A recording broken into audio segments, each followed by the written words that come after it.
Assalamualaikum warahmatullahi wabarakatuh. Simak selengkapnya. Dan jangan lupa subscribe. Alhamdulillah. Wassalatu wassalamu ala rasulillah wa ala alihi wa sahbihi wa man walah. Wa la hawla wa la quwata illa billah. Subhanaka la ilma lana illa ma 'allamtana innaka antal alimul hakim. Hadirin sekalian, Bapak Ibu dan juga jamaah yang berbahagia, alhamdulillah pada pagi hari ini Allah Subhanahu wa ta'ala pertemukan kita di kajian Sirah Nabawiyah dan sejarah peradaban Islam, dan tema kita pada pagi hari ini Amul Huzn, tahun kesedihan dan dakwah Nabi di Taif, ya.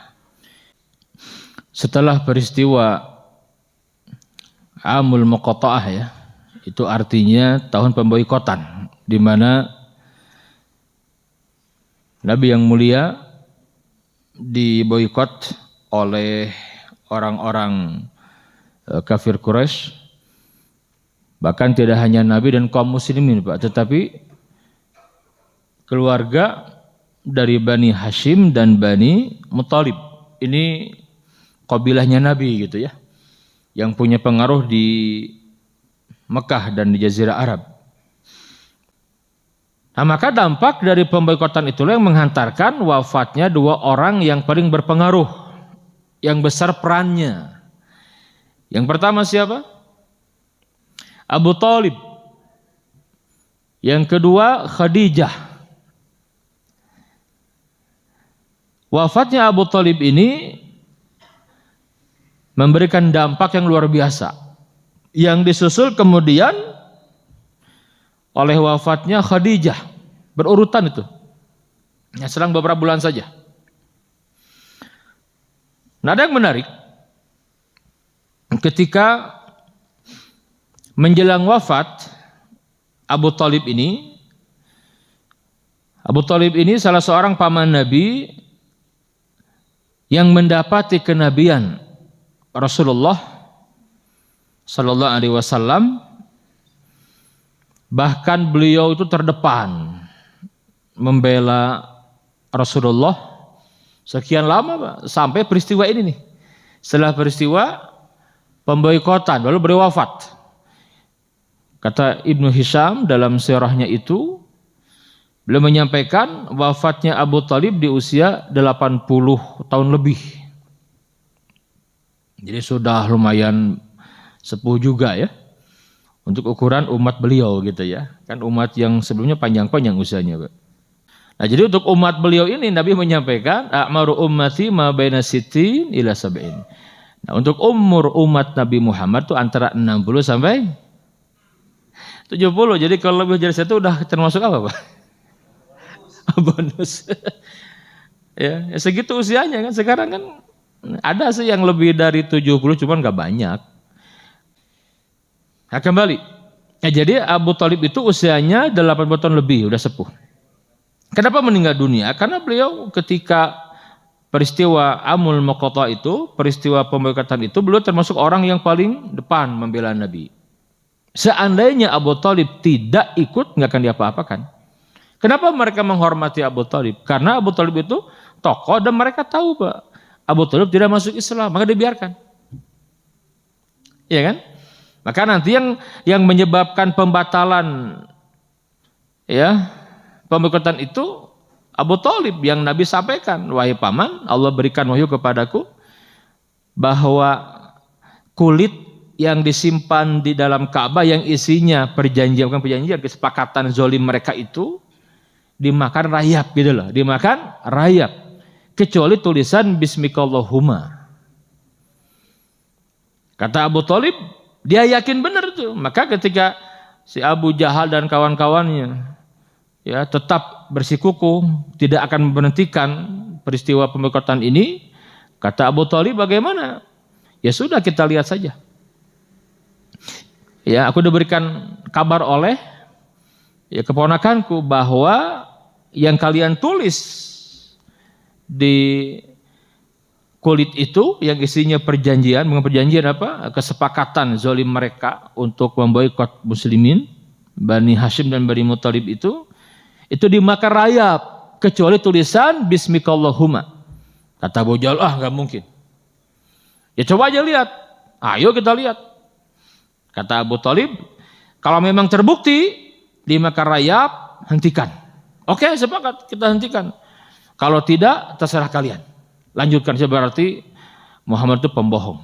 Ini kata Abu Thalib. Oh, semangat sekali, Pak. Datang, dicek ke dalam Ka'bah, dibuka, ternyata benar.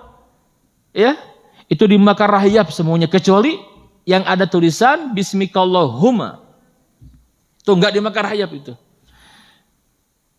Itu disebutkan dalam Al-Quran soal Qamar itu bagian dari mukjizat. Ditampakkan, Pak, sudah tahu enggak beriman juga, memang mereka tidak niat beriman gitu. Malah mendustakan, wah ini sihir katanya gitu kan. Itu dia sihir, Nabi itu tukang sihir. Masih bisa berbuat seperti itu, aneh kata mereka. Ya. Nah jadi mereka tahu, Pak. Makanya kemudian Abu Thalib itu kita meyakini benar Ahlus Sunnah wal Jamaah berdasarkan hadis Nabi dan ayat Quran yang turun. Abu Thalib itu meninggal di atas kesyirikan, tidak masuk Islam. Ya. Tapi orang Syiah enggak seperti itu. Orang Syiah punya keyakinan Abu Thalib itu mukmin sejati di surga, bahkan surganya paling tinggi katanya. Ini Syiah seperti itu.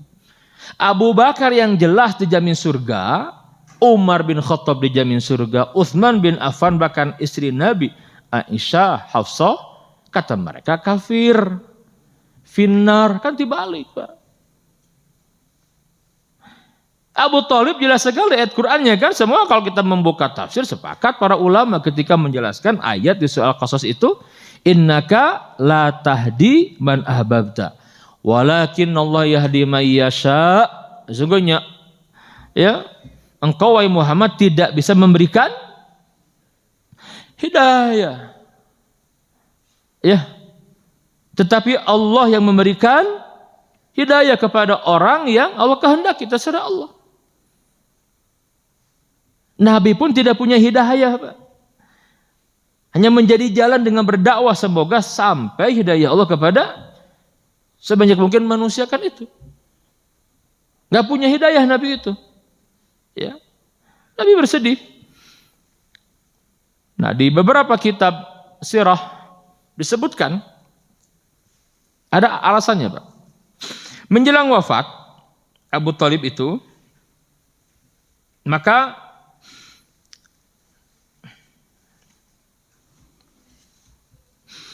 Nabi yang mulia datang.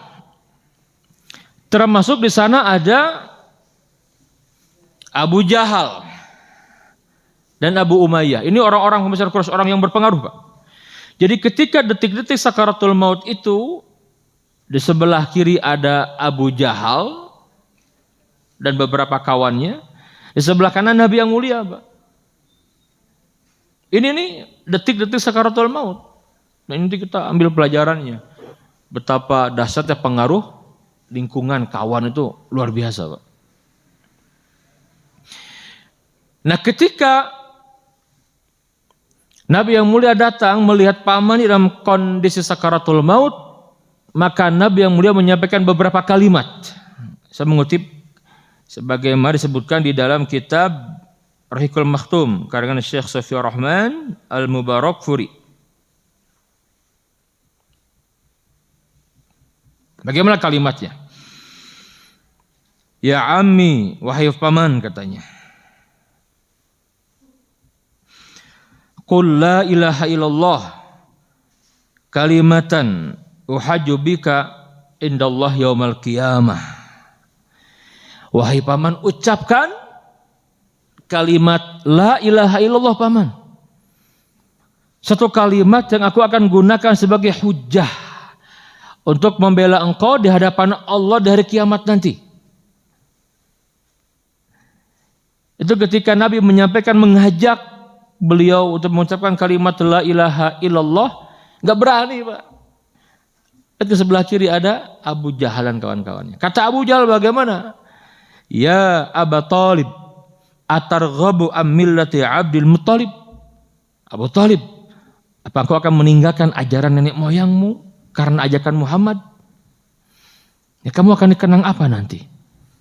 Kamu nggak takut dicela nanti? Ya, nggak berani Pak.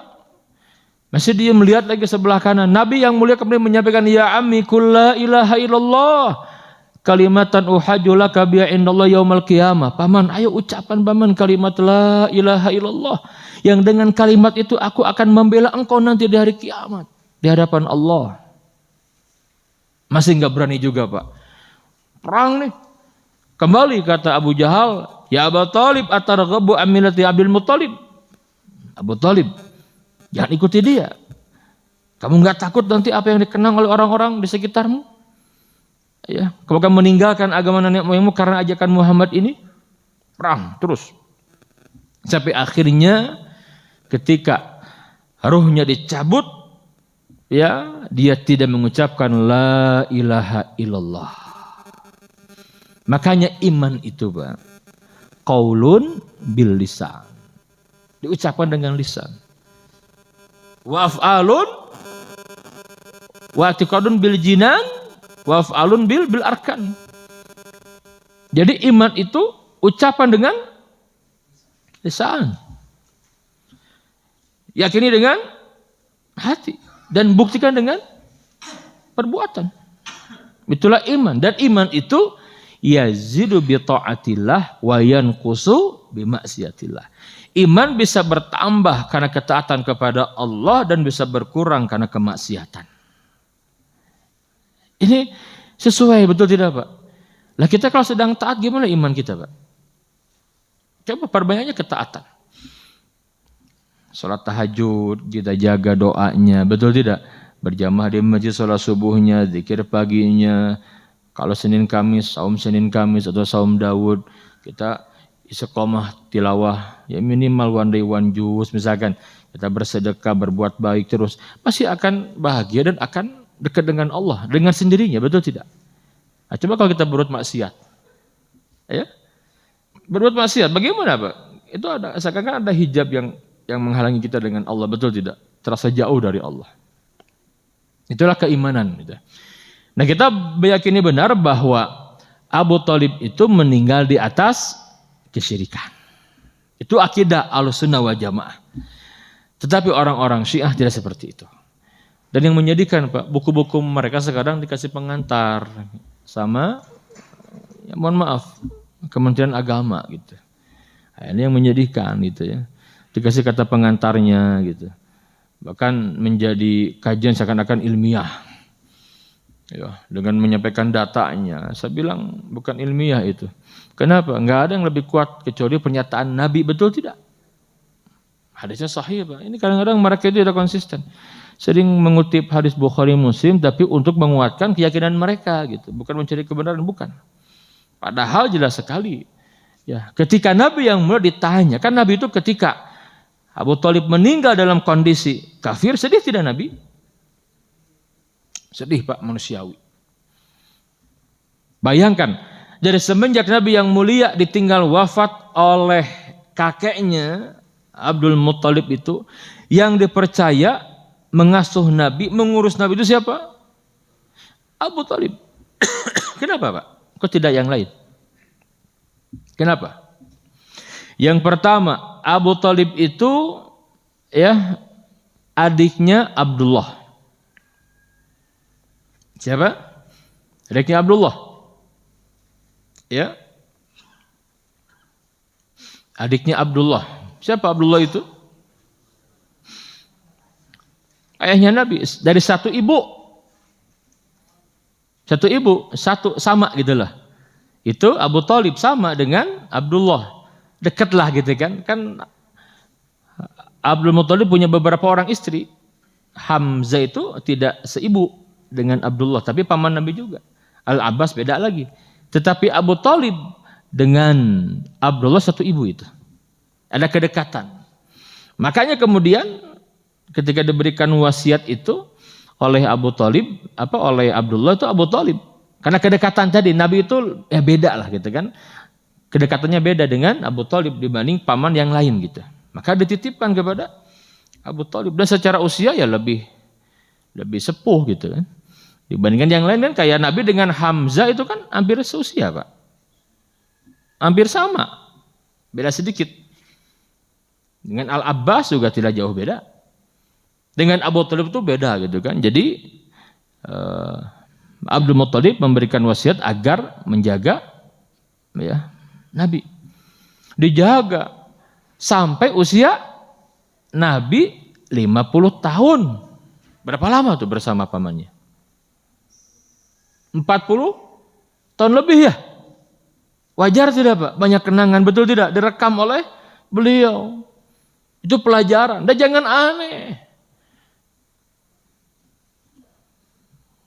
Masa katanya Abu Thalib yang membela bisa nggak masuk Islam? Aneh kata mereka begitu.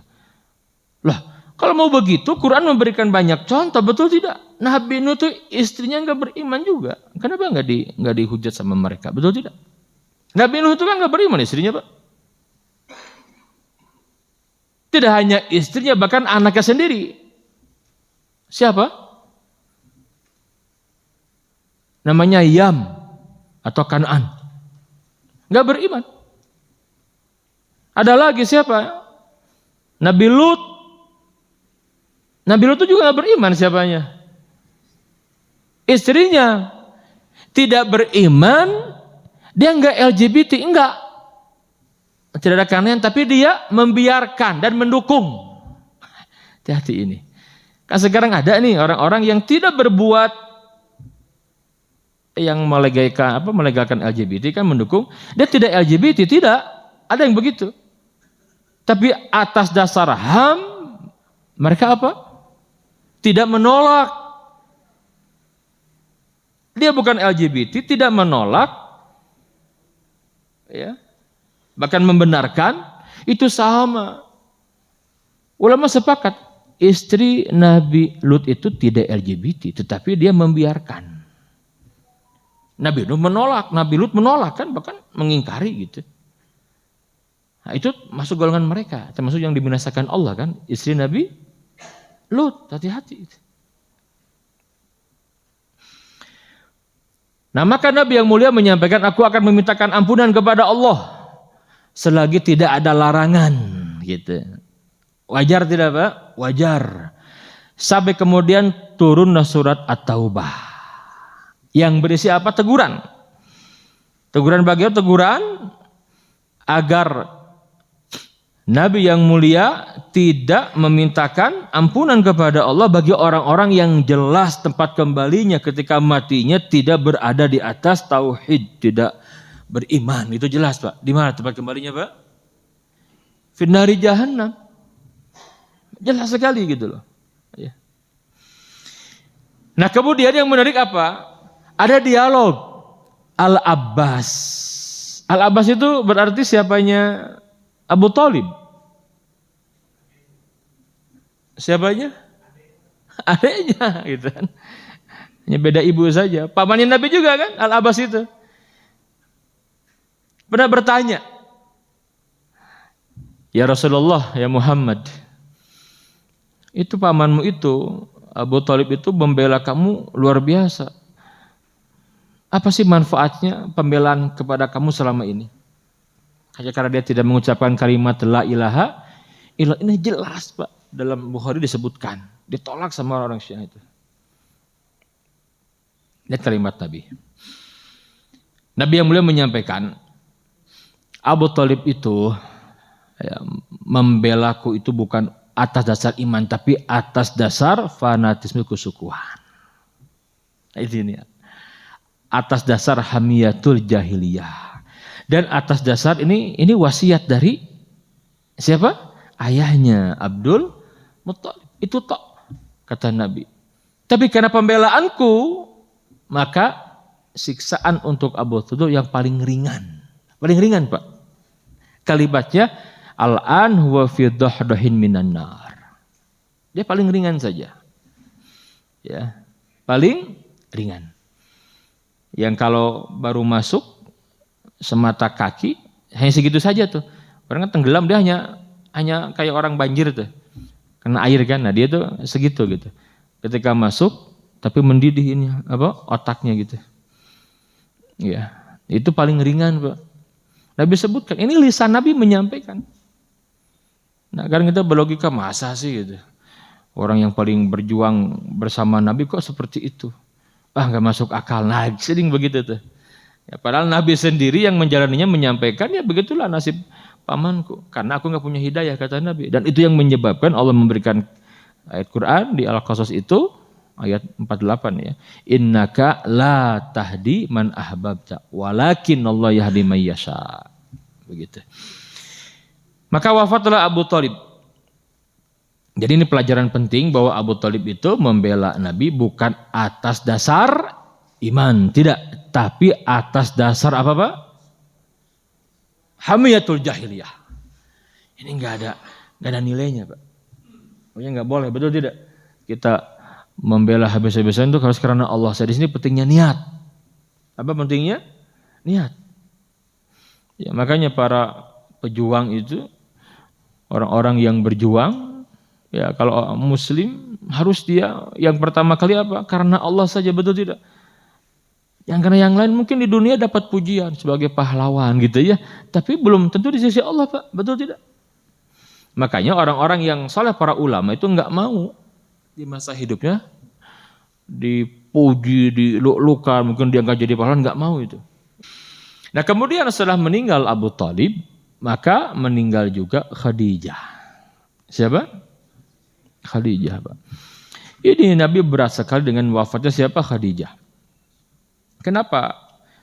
Jadi Khadijah ini punya kedudukan yang sangat tinggi di sisi Nabi yang mulia, Pak.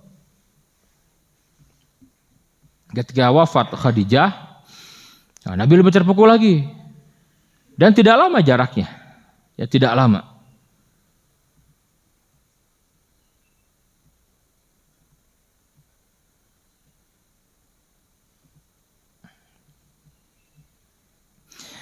Nabi yang mulia menyampaikan tentang Khadijah ini, kata Nabi, khairu nisaiha Maryam ibnatu Imran wa khairu nisaiha Khadijah. Wanita terbaik itu, kata Nabi, yang pertama siapa? Maryam, putrinya Imran. Ini ibunya siapa, Pak? Nabi Isa. Ya. Dan juga Khadijah. Nah, disebut siapa? Khadijah gitu ya. Nah, Khadijah ini dalam sebuah hadis yang sahih Imam Bukhari Muslim menyampaikan banyak keutamanya, Pak. Suatu hari Nabi yang mulia itu ini masih ada Khadijah. Ini di Mekah, Pak. Ini kenangan Nabi itu tidak pernah, ya susah dilupakan bersama Khadijah. Makanya Nabi menyampaikan gak ada yang bisa menggantikan Khadijah. Lihat kalimatnya. Ya Rasulullah. Ini Jibril yang datang. Jibril datang kepada Nabi. Ya Rasulullah. Wahai Rasulullah. Hazihi Khadijah. Ini Khadijah. Qad atat ma'aha ina'un fihi idam atau ta'am atau syarab. Ini Khadijah tuh. Ya, bersamanya sebuah bejana yang berisi lauk, makanan dan minuman. Fa idza hiya atatka, jika Khadijah telah sampai di hadapanmu, faqra alaihas salam. Katakan kepadanya bahwa Robnya, ya, dan aku Jibril, ya, mengucapkan salam untuknya. Wa basyirha bi baitin fil jannah.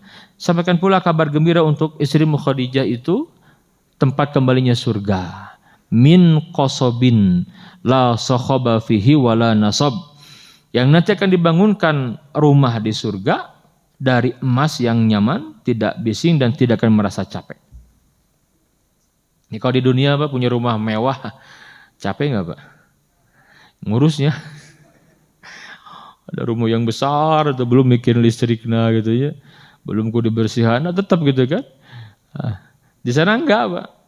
Ya, jadi kalimatnya min qasobin la sakhaba fi wala nasab. Ini masih hidup Khadijahnya, Pak. Masih ada bersama Nabi di Mekah ini. Jibril datang menyampaikan. Ini kita senang tidak, Pak? Misalkan ya, Ustaz Dadang ada salam dari Imam Masjidil Haram, Syekh Sudes. Wah, senang tidak? Senang tidak, Ustaz? Atau biasa aja Ustaz katanya. Senang ya? Ustaz Arifin ada salam.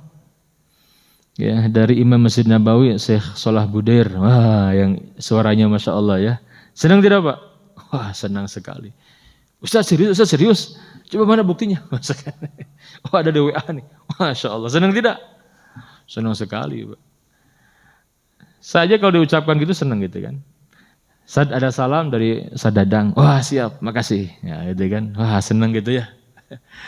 Senang, Pak. Sama orang yang kita muliakan, yang kita hormat, senang sekali gitu. Kehormatan buat kita. Lah, ini yang mengucapkan salam siapa? Allah. Dan sebaik-baik malaikat siapa? Jibril. Sadadang ada salam dari Allah dan malaikat Jibril. Waduh. Surga tempat kembalinya. Wah, gitu mah waduh lah sekarang. Gak ada wahyu dari mana itu kan. Nah dulu tuh Nabi menyampaikan begitu, Pak. Ini apa artinya? Menunjukkan kedudukan siapa? Khadijah. Betapa tingginya di sisi Allah. Ya. Nah ketika Nabi menikah dengan siapa? Dengan Aisyah ya. Jadi nggak pernah ada istri yang paling cemburu si Nabi itu selain dari Aisyah. Ini Imam Bukhari meriwayatkan hadis ini. Yang nanti setelah Nabi menyampaikan alasan kenapa Nabi tidak bisa melupakan Khadijah, baru diam Aisyah. Nggak pernah lagi. Ya, cemburu memperlihatkan sampai kalimat-kalimat yang nggak layak keluar itu ya wajar kalau udah cemburu begitulah. Perempuan begitu. Gitu Bu ya? Oh enggak, enggak. Tengaku. Kita lihat. Ini Aisyah nih menceritakan, "Ma ghirtu ala ahadin min nisa'in Nabi sallallahu alaihi wasallam, ma ghirtu ala Khadijah." Aku tidak pernah cemburu kepada istri-istri Nabi melebihi kecemburuanku terhadap Khadijah. Nabi itu padahal sudah meninggal gitu. Menceritakan Khadijah itu luar biasa kalau sudah. Ini kata Aisyah. Padahal aku ini belum pernah berjumpa dengannya. Ya, belum pernah berjumpa. Masih kecil gitu ya. Ya mungkin tidak beda kan, masih kecil di Aisyahnya gitu. Walakin kana Nabi sallallahu alaihi wasallam yuksiru dzikraha wa rubbama zabaha asyata thumma yuqatti'uha a'dha'an thumma yab'athuha fi sadaiki Khadijah. Terkadang Nabi itu menyembelih kambing lalu memotong dan mengirim pada teman-teman Khadijah dikirim. Ini untuk Khadijah, untuk kawannya Khadijah itu. Ya, ini dalil. Jadi kalau kita ingin berbuat baik kepada orang yang sudah meninggal, sambung silaturahim. Siapa kawan orang tua kita misalkan ya. Oh, sambung oleh kita, kasih sedekah, ketemu, bantu gitu kalau dia susah. Itu menyambung. Itu nyampe pahala kepada orang tua kita sudah meninggal. Gitu. Ini kata Aisyah. Qultu lahu ka'annahu lam yakun fid dunya imra'il Khadijah. Seakan-akan gak ada wanita di dunia kecuali Khadijah saja gitu. Khadijah deui gitu. Ini kata Aisyah, dia ke kalimat coba. Sampai kemudian Nabi menjawab. Innaha kanat wa kana li minha walad. Gak ada yang bisa menggantikan Khadijah, Aisyah, gak ada. Ya. Nah, kan ingin tahu alasannya. Kenapa gitu kan? Nah, lihat kalimat Nabi, Pak. Nabi menyampaikan alasannya. Ini deh alasannya. Kata beliau nih. Ma abadadani Allah azza wa jalla khairan minha. Aku belum dan tidak akan pernah mendapatkan ganti sebaik Khadijah, enggak ada. Lihat kalimatnya. 4 alasan. Qad amanat bi idz kafara bin nas. Yang pertama, ya, karena Khadijah lah yang pertama kali beriman kepadaku tatkala manusia mengingkariku. Ini alasan pertama. Wa sadaqatni idz kadzdzabani an-nas. Yang kedua alasannya, Khadijah itu yang percaya kepadaku ketika orang lain mendustakanku. Wa wasatni biha bimaliha idz harramani an-nas. Dan Khadijah lah ya yang berkorban dengan seluruh hartanya ketika orang-orang itu mencegahku, memusuhiku. Yang keempat, wa razaqani Allahu azza wa jalla waladah idz haramani auladan nisa. Dan Khadijah lah yang memberikan keturunan kepadaku ketika semua istriku tidak. Ini kalimat ini disampaikan sebelum Nabi menikah dengan Maria Al-Qibtiyah. Kan dari Maria punya keturunan Ibrahim, tapi meninggal juga itu. Mendengar ini Pak, 4 alasan ini Khadijah, Aisyah faham dan tidak pernah lagi mengungkit masalah itu. Apa pelajarannya Pak? Kadang penting juga ya. Kan ada orang yang ngeyel ya. Ini kok merendahkan si fulan misalkan. Ini dia nggak tahu jasanya misalkan. Kita yang tahu sejarah sampaikan Pak. Kadang-kadang perlu, betul tidak? Kita bongkar misalkan, kamu ini nggak tahu siapa orang itu. Ini kalau nggak bukan karena dia nggak ada di Masjid Nurul Masyriq. Nah, itu kadang penting juga nih. Kalian mungkin yang sekarang tidak tahu sejarahnya. Ini kalau nggak ada Bapak Fulan, nggak ada Nurul Masyriq sampai sekarang ini. Kita nggak punya masjid mungkin. Penting sampaikan. Agar orang tahu diri gitu kan. Betul tidak? Kadang harus Pak. Karena biasa kalau sudah tahu dia kan nggak berani lagi. Betul tidak? Nggak berani gitu. Ya. Luar biasa gitu ya. Ya inilah Khadijah. Meninggal dunia Khadijah Pak. Nabi sedih tidak? Sedih Nabi Pak. Sedih sekali Nabi itu. Ya. Maka kata Nabi, tidak ada perlakuan dari orang-orang Quraisy kepadaku yang lebih dahsyat ya sebelumnya. Kecuali setelah meninggalnya 2 orang ini. Siapa? Abu Thalib dan juga Khadijah Pak. Nabi sedih sekali. Nah kemudian dilanjutkan dengan dakwah Nabi ke Taif. Nabi itu dalam kondisi tertekan, makin sempit ruang geraknya di Mekah itu. Kan tidak banyak di Mekah Pak. Karena sebagian besar kan di Habasyah. Yang di Mekah itu nggak banyak. Karena sebagian di mana di Habasyah. Nah maka Nabi yang mulia Sallallahu Alaihi Wasallam itu ya, membidik. Ya, nampaknya Mekah sudah tidak kondusif kata Nabi. Kita akan datang ke mana ke Taif. Nah, dibidik Taif Pak. Dekat dari Mekah, tapi dekat Pak. Jadi kalau sekarang itu sejam setengah lah naik mobil itu ya. Dekat Taif ini ya. Sekitar 60 mil lah, 80 kilo saja. Nah, maka Nabi yang mulai di bulan Syawal Pak. Tahun sebelum kenabian itu beliau mengajak siapa? Zaid bin Harithah. Nah, Nabi itu datang ke Taif. Nah, mengapa Taif? Jadi yang pertama alasan Nabi itu mencari alternatif pusat dakwah selain Mekah. Yang kedua, Taif itu kota penting di Hijaz. Dulu ya. Nabi itu punya asumsi kalau orang Taif menerima, maka ini akan menjadi pendukung yang kuat dan menjadi pukulan telak bagi Mekah gitu loh. Itu logika Nabi Pak. Dulu Yathrib atau Madinah itu nggak dikenal. Yathrib itu Pak, itu bukan kota hebat, bukan. Di masa itu, justru yang terkenal itu Taif. Kenapa? Subur. Masa sekarang subur Taif itu. Di sana banyak pepohonan, ada kebun anggur, kebun apa namanya itu delima, banyak. Padahal jarak ke Mekah dengan sejam setengah kalau sekarang. Mekah Tanus, Taif mah subur. Subur Pak. Banyak tumbuh pepohonan di sana, ya. Itu Taif. Ya. Jadi Nabi itu berharap dengan dakwah ke Taif kalau diterima itu kan mudah lah gitu. Orang-orang kan masuk Islam. Itulah peristiwa di Taif ya. Yathrib itu belum dikenal. Itu kota apa ya? Kota yang berpenyakit gitu. Itu Yathrib dulu Pak. Dikenal demam Madinah. Makanya kan Nabi itu ketika awal-awal sahabat hijrah ke Madinah itu Bilal sakit itu ya. Tapi Nabi mendoakan kan. Nah, doa Nabi yang dijawab itu menjadikan Madinah itu aman gitu, doa Nabi. Ya. Singkat saja Pak.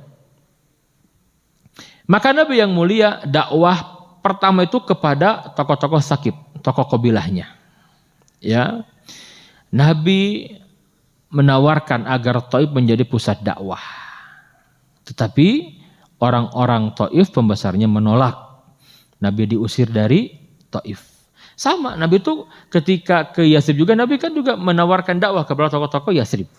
Bedanya orang Yathrib menerima itu saja, Taif tidak. Nah ini yang kemudian sering disampaikan orang-orang Taif yang kemudian nanti masuk Islam. Ya, mereka menyampaikan seandainya ini, coba ya dulu kita terima dakwah Nabi, mungkin ini menjadi pusat Taif itu kan gitu. Tapi beralih ke Madinah kan, Madinah gitu. Padahal Madinah nggak dikenal sebagai kota hebat Pak. Bagaimana singkatnya aja yang ditemui Pak. Yang pertama Abu Yalail, Mas'ud bin Umair dan Hubayb bin Umair. Ini orang-orang pembesarnya. Ketiga orang ini Pak tidak menerima dakwah Nabi, bahkan mengejek, menghina dengan kalimat yang nyelekit apa nyelekit ya Pak? Atau nyelekit nggak Pak? Nyelekit itu apa? Menyakitkan gitu ya. Dengan sindiran tapi pedas gitu. Ini yang pertama Pak. Datang ke Abu Yalail, dia kalimatnya begini. Nabi menawarkan Islam, kata dia apa? Huwa yumaritu siyabal Ka'bah yumazikuha in kanallahu arsalak. Wah, jika benar Allah mengutusmu, kamu tuh Nabi, maka kain penutup Ka'bah akan terkoyak robek. Itu ungkapan dulu terkenal sekali. Kamu ngaku Nabi ya? Wah, robek kain Ka'bah nih. Kalau benar Allah mengutus kamu ini. Ini kalimat jadi mendustakan tapi dengan kalimat begitu gitu. Yang kedua bagaimana kalimatnya? Amma wajadallahu ahadan ghairak. Kamu datang ngaku Nabi dapat wahyu. Emang enggak ada orang lain? Ya Allah pilih, kok milih kamu gitu, gimana ceritanya? Coba, ini enak gak dengar gini Pak? Yang terakhir beda lagi Pak. Yang terakhir, yang ketiga Nabi Dawud, kalimatnya begini jawabannya. Wallahi la ukalimuka abadan. Demi Allah aku tidak akan bicara denganmu selamanya. In kunta rasulan la anta a'dhamu khataran min an arida alaikal kalam. Waduh, jika benar engkau itu nabi, ya, kamu ngaku nabi kan? Waduh, gawat. Engkau orang hebat, tidak layak kita bicara sama kamu. Wala in kunta tukadzibu alayya ma yanbaghi an ukalimak. Tapi jika kamu pendusta, ngapain ngomong sama pendusta seperti kamu? Ini merendahkan, Pak. Ya. Gak akan ngomong sama kamu selama-lamanya, aku gak mau berkomunikasi. Kalau kamu Nabi Rasul, aduh, aku ini siapa? Gitu. Ubah. Tapi itu niatnya apa? Merendahkan gitu. Aduh, kayaknya gak layak ngobrol sama kamu. Kalau kamu pendusta, ngapain ngomong sama pendusta? Udah pergi sana. Nabi menyiapkan begini, oke lah kalian menolak aku, tapi izinkan aku dakwah kepada masyarakat. Aku minta waktu 10 hari saja. Tolong jangan diberitahu orang-orang Mekah. Gak apa-apa kalian gak masuk Islam. Tapi izinkan aku tinggal di sini beberapa hari, aku akan mengajak. Ditolak sama mereka, Pak. Apa ujungnya? Mereka memprovokasi anak-anak budak yang kurang akalnya, kata Imam Ibnu Hisham itu, untuk mengejar Nabi, melempar dengan batu. Nabi dilempar dengan batu, pada kejar-kejar, dikatakan majnun, orang gila, tukang sihir. Dan Nabi sedih sekali. Berdarah Nabi yang mulia. Dan Zaid menceritakan, gak pernah aku menemukan kesedihan Nabi kecuali ketika itu. Nabi nanti ditanya juga oleh Aisyah, ya Rasulullah, ada gak kondisi yang membuat engkau itu sedih gitu? Apa? Itu Nabi Aisyah sampaikan ketika Hamzah terbunuh di perang Uhud. Nabi sedih, Pak. Nabi nangis. Kata Nabi, ada wahai Aisyah. Apa itu? Ketika aku dakwah ke Taif, dia dustakan. Aku sudah minta, nggak apa-apa tidak ikut ajaranku ini, tetapi jangan jangan sampaikan ke orang-orang Mekah. Malah mereka sengaja menyampaikan gitu. Aku dilempari batu, aku sedih sekali. Kebayangkan bagaimana sedihnya Nabi itu. Nah, maka nanti ketika Nabi yang mulia dilempari berdarah Nabi Pak, mukanya juga berdarah, giginya berdarah, kakinya berdarah juga. Itu mata kaki itu Pak, cek orang sudah memuncangin mata kaki itu. Ketika dilempar itu kan Nabi jatuh tuh. Ditungguin, disebut ini orang gila, dukun, tukang sihir. Pas Nabi mau berdiri Pak, itu batu diambil, dilempar tuh pas ke kena itunya. Kenapa? Mata kakinya dilempar. Wah, Nabi nggak bisa jalan, betul tidak? Sorak mereka itu. Sampai Nabi itu ngesot, kata Zaid. Nabi ngesot Pak. Merangkak. Masuk ke kebun. Ke kebun anggur, itu milik siapa? Milik tokoh Mekah, namanya Utbah dan Syaibah. Utbah ini kan benci sekali kepada Nabi. Tapi Utbah dan Syaibah melihat Nabi disiksa begitu, dia empati juga gitu kan. Nah kadang orang zalim begitu juga, kalau lihat ini keterlaluan, saya juga benci sama dia tapi nggak seperti ente gitu kan. Waduh ini kasihan juga nih gitu. Akhirnya apa Pak? Akhirnya ya ketika Nabi yang mulia masuk ke dalam, diperhatikan sama Utbah dan Syaibah. Muhammad disiksa begitu gitu kan. Anak-anak atau barudak letik Pak. Baledoku batu pas matanya berdarah. Orang nggak bisa jalan. Ngesot dihalangi sama Z, dia juga penuh dengan darah Z itu. Ya. Setelah mereka pergi, kata mereka mampus kamu Muhammad. Tinggalkan katanya. Maka Nabi yang mulia berdoa kepada Allah. Doanya luar biasa Pak. Nabi doa kepada Allah, lihat doa Nabi. Allahumma ilaika asku du'fa quwwati wa qillata hillati wa hawani 'alan nas ya arhamar rahimin anta rabbul mustadafin wa anta rabbi ila man takiluni ila ba'idin yatajahamuni au ila adawin malaktahu amri ilam yakun bika alayya ghadab fala ubali walakin afiyatuka hiya awsa'uli a'udzu binuri wajhikal ladzi asyraqat lahu dhulumat wa saduha alaihi amrud dunya wal akhirah min an tanzila bi ghadabuka aw yahilu alayya sakhtuka lakal utba hatta tarda wala haula wala quwata illa bik. Apa artinya Pak? Ya Allah, hanya kepadamu ku adukan kelemahanku, ketidakberdayaanku, kehinaanku di mata manusia. Wahai Allah yang Maha Pengasih di antara para pengasih, Engkau adalah Rob orang-orang yang lemah dan Engkaulah Robku. Kepada siapakah Engkau hendak serahkan diriku ya Allah? Kepada orang-orang asing yang bermuka masam kepadaku, ataukah kepada musuh yang akan menguasai urusanku? Aku tidak peduli asalkan Engkau tidak murka kepadaku. Sebab sungguh teramat luas afiat yang Engkau limpahkan kepadaku. Aku berlindung dengan cahaya wajah-Mu yang menyinari segala kegelapan dan karenanya urusan dunia dan akhirat menjadi baik. Dari amarah yang Engkau turunkan atau murka yang Engkau timpakan kepadaku. Engkaulah yang berhak menegurku hingga Engkau ridha. Tidak ada daya dan kekuatan kecuali dengan petunjuk-Mu. Artinya apa Pak? Ya Allah, aku diperlakukan begini, aku ridha asal Engkau tidak murka kepadaku. Masya Allah. Ya. Itu doa yang kata Imam Ibnu Qayyim boleh dibaca dalam Zadul Ma'ad, menyampaikan kalau kita diperlakukan zalim Pak, baca doa ini. Ya, ini doa yang Nabi sampaikan. Karena boleh jadi kezaliman menimpa kita karena dosa kita juga. Nabi itu luar biasa Pak. Ya, mengungkapkan kalimat, ya Allah, aku diperlakukan seperti ini, aku ridho ya Allah, asal Engkau ridho kepadaku. Ya, aku ridho katanya, Masya Allah. Asal Engkau jangan murka kepadaku ya Rabb. Ya. Nah, ketika beres Nabi berdoa apa? Itu Zaid menangis. Ada seorang yang bernama Adas. Ini dia tuh ya seorang budak milik Utbah dan Syaibah. Dia orang Irak, orang Ninawa namanya, Irak. Jadi ketika kedua anak Robiah tadi ya yang punya kebun yang Nabi masuk ke dalam itu melihat, kan ada belas kasihan ya. Aduh kasihan juga. Padahal zalim juga itu musuhnya juga Pak. Nyakitin Nabi di Mekah. Tapi melihat perlakuan orang Taif kepada Nabi begitu sedih juga gitu. Akhirnya apa? Adas kemari katanya. Ini budaknya Pak. Ambil anggur ya. Kasih ke orang itu. Tuh yang di sana. Kasih saja ente balik lagi. Udah jangan ngomong. Kasih aja. Maka bagaimana? Adas berangkat. Nah, ketika datang, wahai saudaraku, aku diberikan tugas oleh majikanku memberikan ini katanya. Oh, terima kasih kata Nabi. Nabi ambil Pak, dalam kondisi Nabi menangis, darah, Masya Allah. Dikejar-kejar, sedih Nabi itu. Lapar, haus Nabi itu. Dikasih apa? Anggur. Diambil. Nabi baca Bismillah, Nabi makan. Ketika Nabi memakan anggur dengan membaca Bismillah, Allah terheran. Bismillah. Ini kalimat yang tidak pernah aku dengar dari orang-orang sini. Hanya utusan Allah ini gitu kan. Karena dia orang Nasrani. Ala dinil masih, yang masih ada yang benar waktu itu Pak.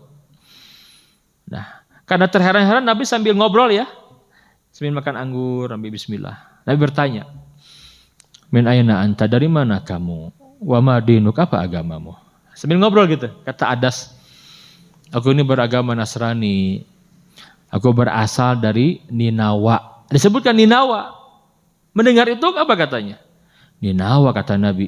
Oh, daerah seorang laki-laki yang saleh itu Yunus bin Matta. Tanya Nabi. Kata Adas, lah, engkau tahu tentang Yunus bin Matta? Oh iya. Huwa akhi, dia saudaraku. Iya, ada seorang Nabi, aku pun juga Nabi. Semua Nabi bersaudara kata Nabi. Mendengar itu maka Adas merangkul kepala Nabi, diciumi Nabi yang mulia apa? Dicium oleh Adas. Oh, aku ini tahu ada Nabi yang akan muncul di negeri Arab. Kamu nabinya diciumi Nabi itu luar biasa. Senang sekali Adas itu. Itu Syaibah ya dan Utbah itu melihat. Kata Utbah itu, kurang ajar si Adas ini dan ngapain dia tuh? Kita suruh cuma ngasih makanan balik, malah dia ngobrol. Dipanggil Pak. Ya, tatkala ketemu itu bagaimana? Ya, kata mereka berdua, "Wahai ya Adas, celaka kamu." Disuruh cuma ngasih makanan malah ngobrol lagi tadi. Ngapain kamu tadi memeluk orang itu? Menciumnya, ngapain kata? Kata Adas, "Wahai Tuanku, ya Maulai, wahai Tuanku. Tidak ada sesuatu yang lebih baik di bumi ini selain laki-laki itu. Ia telah memberitahukan kepada aku sesuatu yang hanya diketahui seorang nabi. Aku ini orang Nasrani, aku tahu. Dia tahu itu." Kata Syaibah ini, celaka kamu. Jangan sampai dia memalingkan agamamu. Agamamu lebih baik dari agama dia. Udah kamu kerja lagi. Ya. Ada yang menyampaikan Adas masuk Islam. Ya, tapi memang sampai di sana kisahnya nggak ada lagi gitu kan, Adas ini. Ya, itu Adas Pak. Ya, itulah kisah Nabi yang mulia di Taif. Nah, rangkaian peristiwa ini Pak, wafatnya Abu Thalib, kemudian wafatnya Khadijah, ditolaknya dakwah Nabi di mana di Taif, itu rangkaian-rangkaian yang membuat Nabi itu bersedih dengan kesedihan yang belum pernah beliau rasakan sebelumnya. Nah, itulah oleh para ulama dikenal tentang peristiwa ini terjadi tahun yang sama, maka dikenal Amul Huzni, tahun kesedihan, tahun duka cita. Dan itu ada di dalam kitab sejarah, dikenal Amul Huzni. Jadi itu peristiwa yang disebut oleh para ulama kita dengan peristiwa tahun kesedihan, karena rangkaian peristiwa tadi. Dan nanti kita tahu dari Taif inilah Nabi yang mulia kemudian nanti untuk menghibur Nabi yang mulia maka ada peristiwa Al-Isra wal Mi'raj. Isra wal Mi'raj. Ini karena peristiwa ini. Maka Allah hibur nabinya dengan Al-Isra wal Mi'raj. Seperti apa? Nanti insya Allah ya. Nah, jadi ini runutnya begitu Pak. Kenapa ada peristiwa Isra Mi'raj itu dari sini dulu. Maka nanti ada peristiwa Isra wal Mi'raj. Allah alam bisawab, ini yang disampaikan sudah jam 6 kurang 12 menit. Kalau ada pertanyaan dari jamaah sekalian dipersilahkan. Ada masa boikot Quraisy terhadap umat Muslim, Nabi memerintahkan untuk bersabar. Ya. Yeah. Pada waktu itu memang Hamzah mengusulkan untuk melawan, Yeah. tapi Nabi memerintahkan untuk sabar. Nah kita juga di sekarang belum lama terjadi ada pemboikotan. Contohnya aja misalkan minyak goreng. Misal contohnya seperti itu dan lain-lain. Apakah sikap kita seperti apa yang dicontohkan oleh Nabi atau gimana gitu? Karena memang ada dakwah-dakwah kita yang yang memang sangat dicegah ya oleh para pemuka agama kita, dicegah oleh yang berkuasa di negeri ini. Baik. Barangkali itu Pak Ustadz, mohon maaf. Baik. 2 pertanyaan. Terima kasih. Assalamualaikum warahmatullahi wabarakatuh. Waalaikumsalam warahmatullahi wabarakatuh. Ya, tentang boikot minyak. Iya. Jadi betul, pemboikotan ini ya saya katakan tadi itu bagian dari musuh-musuh Islam di dalam melemahkan dakwah. Ya, akan begitu. Saya tadi angkat Gaza karena ya memang mereka itu kan mempertahankan akidah, Pak. Gaza diboikot kan? Wah, susah sekali orang Gaza itu. Susah, Pak. Gaza itu begitu. Tapi Allah berikan kekuatan iman kepada mereka. Ya, bagaimana menghadapinya? Ya, Nabi di awal-awal tahu percis kenapa Hamzah, tadi Bapak sampaikan, Hamzah semangat, ya Rasul, peranglah. Umar, lawan ya Rasul. Jangan, belum ada perintahnya. Kan Nabi begitu, Pak. Maka Nabi lebih menguatkan sabar begitu. Ditarbiyah dulu oleh Nabi gitu. Selesai, teruji, kokoh kesabarannya. Periode Madinah itu setiap tahun itu ada jihad. Perang Badar, terus. Sampai menjelang Nabi wafat tuh Nabi masih berangkat ke Tabuk, perang Tabuk. Udah siap mereka. Kokoh keimanan, kesabarannya teruji, Pak. Datang syariat seberat jihad pun mereka dengan mudah. Bahkan yang dicari itu apa? Kita li'izzatil Islam, untuk Islam, kemuliaan Islam, atau kita ingin merindukan mati syahid. Nah itu. Ya, jadi kalau boikot seperti itu ya itu mah ada penjahat saja, Pak ya. Boikot minyak goreng, apalagi Pak beras, gitu malah. Kalau ketemu apa Pak, gimanain Pak? Nah, kita harus cerdas, Pak, jangan salah milih pemimpin, Pak ya. Nah, gitu saja pesannya itulah ya. Demikian subhanakallahumma wa bihamdika asyhadu an la ilaha illa anta astaghfiruka wa atubu ilaik. Assalamualaikum warahmatullahi wabarakatuh.